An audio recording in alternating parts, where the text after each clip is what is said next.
लोकप्रिय आमदार शिवसेने नेते प्राध्यापक डॉक्टर तानाजीराव सावंत यांच्या शुभहस्ते सोनारी येथील प्रसिद्ध असे भैरवनाथाचे मंदिर या ठिकाणी श्रीफळ फोडून प्रचाराला सुरुवात करण्यात आली। यावेळी दोंजा सर्कलमधील सर्व पदाधिकारी कार्यकर्ते मोठ्या संख्येने उपस्थित होते। यावेळी मतदार बंधू आणि भगिनींना संबोधन करताना प्राध्यापक डॉक्टर तानाजीराव सावंत साहेब,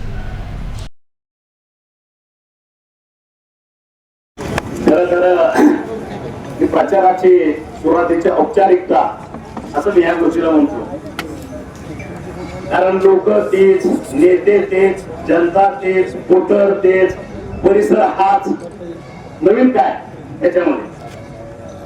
आणि राहिला विषय बापूचा, परत बापू येतोय, काय माहित आहे मला माहित नाही, पण ते बापू असल्याशिवाय माझं पुढे चालत होतं, काय वाटलं मला माहिती।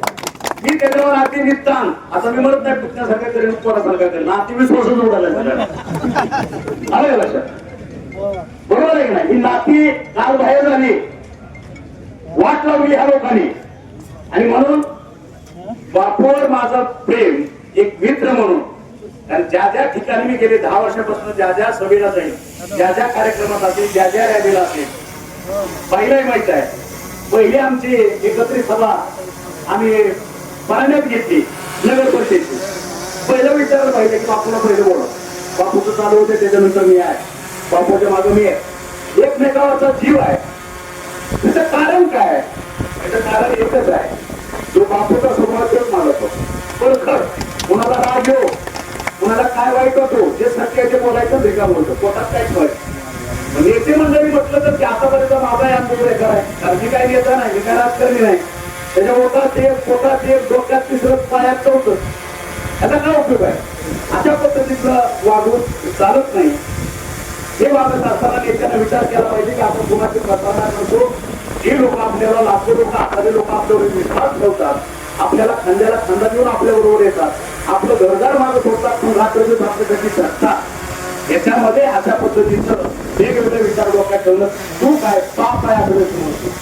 कारण आपण आपल्या बाबतीत तो विचार करतो, तोच आपल्या जनतेविषयी, आपल्या मतदाराविषयी, आपल्या नेत्याने विचार करावा, हे माझं प्रामाणिक मत। आणि म्हणून आज ह्या दोंजा गटामध्ये किंबहुना आज भैरवनाथच्या या ठिकाणी आपण साकडं घातलं, मागणं केलं, फक्त एका दोंजा गटासाठी नाही, माझ्या एका भूमपरायण वाशीसाठी नाही,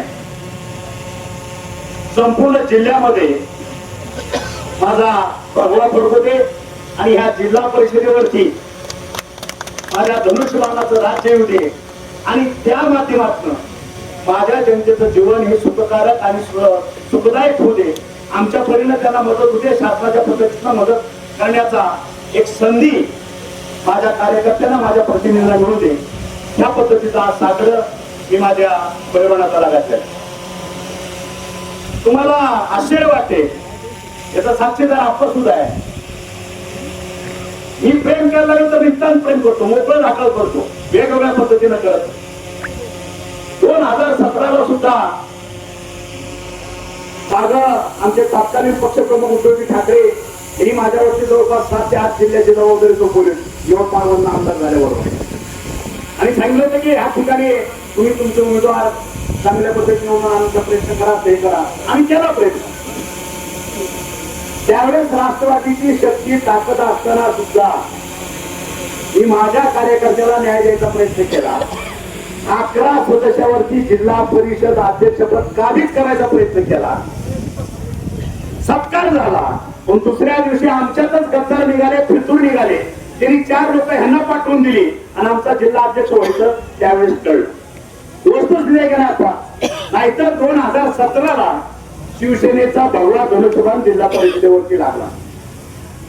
या पद्धतीचं काम करण्याची माझी पद्धत आहे, आणि म्हणून 2017ची परिस्थिती आज 9 वर्षांनी यश लागले, 2017 ते 26, आणि मला खात्री आहे यावेळेस जिल्हाभर आज आपल्या याच्यामध्ये आपण 13 ते 13 शिवसेनेचे आणि 26 आणि तालुका पंचायतचे धाराशिव मध्ये असेल, कळमध्ये असेल, तुळजापूरमध्ये असेल, ज्यांना एबी फॉर्म मिळाले ते ठीक आहे, ज्यांना दिले नाहीत ते आपल्या पक्षाचं काम करणार आहेत, पक्षाचे कर्मे शिवसेना यांच्या पाठीमागं मी सातत्याने उभा असतो आणि आजही उभा. आणि तुम्हाला थोड्याच दिवसात कळेल, ज्या दिवशी निकाल लागेल 9 तारखेला त्याच वेळेस तुम्हाला कळलेलं असेल की या जिल्हा परिषदेवरती शिवसेनेचा भगवा फडकलेला आहे.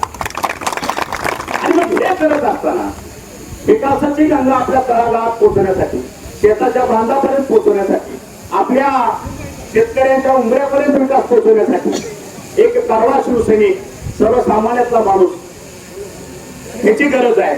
आणि ह्या पद्धतीचे सगळे उमेदवार आपण ह्या सगळीकडं भूम, परांडा, वाशी असेल, धाराशिव असेल, कळम असेल, तुळजापूर, उमरगा, लवारा या ठिकाणी दिले.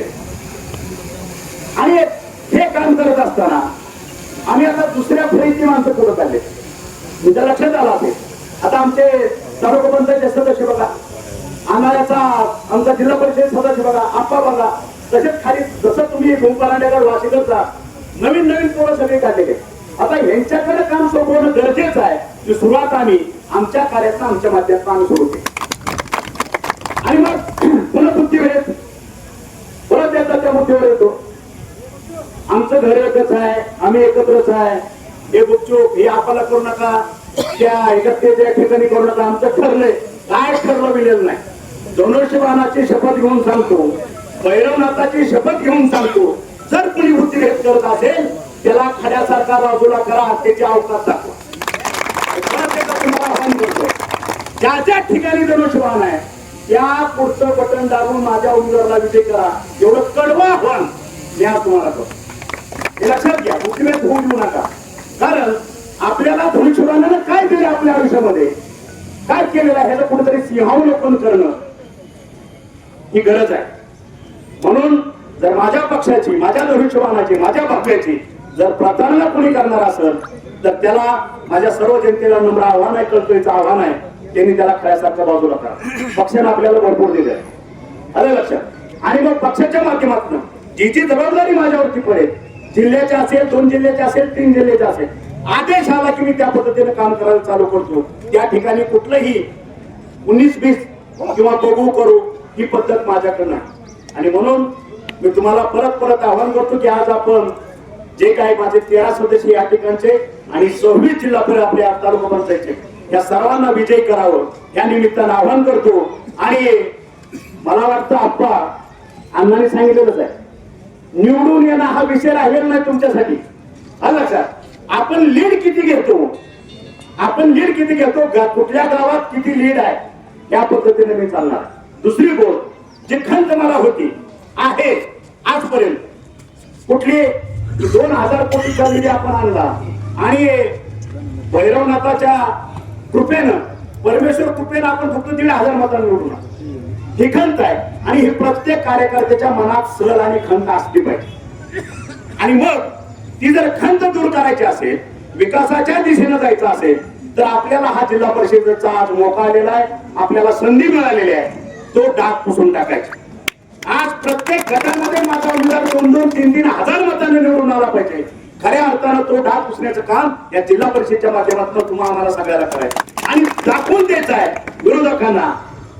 खऱ्या अर्थानं मशीनमध्ये काय झालं आम्हाला माहित नाही, पण लोकमत कोणा बाजूने आहे हे जिल्हा परिषदेमध्ये आपल्याला दाखवून द्यायचं आहे. ती संधी आपल्याला प्राप्त आहे. आणि मग एकदा निवडून द्या, विकास कसा करायचा तो तुम्ही बघितलेला आहे. ही कुठलाही माझा जिल्हा परिषद सदस्य असेल, तालुका पंचायत सदस्य असेल, तुमच्या सगळ्याच्या साक्षीने सांगतो, जी जी कामं तुम्ही द्या, विकासाची नाळ कशी असते हे पुढच्या 5 वर्षात आम्ही तुम्हाला दाखवू. आणि जर तुमच्या मनाजोगा विकास जर झाला नाही तर आमचं थोबाड आम्ही काळ करू, तुम्हाला पुन्हा तोंड दाखवणार नाही याचंही तुम्हाला बेवचन.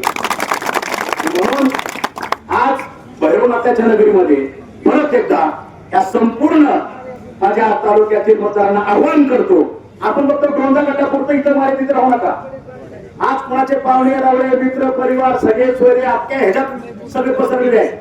प्रत्येकानं आपापलं जे विजन आहे, आपलं जे तत्व आहे त्या तत्वाला जागून आपण सांगणं गरजेचं आहे की मतदान फक्त धनुष्यबाणाला आणि धनुष्यबाणालाच करायचं आहे. आपल्याला बहुमतानं त्या जायचं आहे. या ठिकाणी आपला सभापती झाला पाहिजे, उपसभापती झाला पाहिजे 3 तालुक्यामध्ये. आणि जिल्हा परिषदेवरती आपल्या भगव्याचा जेडपी अध्यक्ष झाला पाहिजे हे आज आपण शपथ घेऊया आणि 9 तारखेला गुलाल आपलाच आहे याची तयारी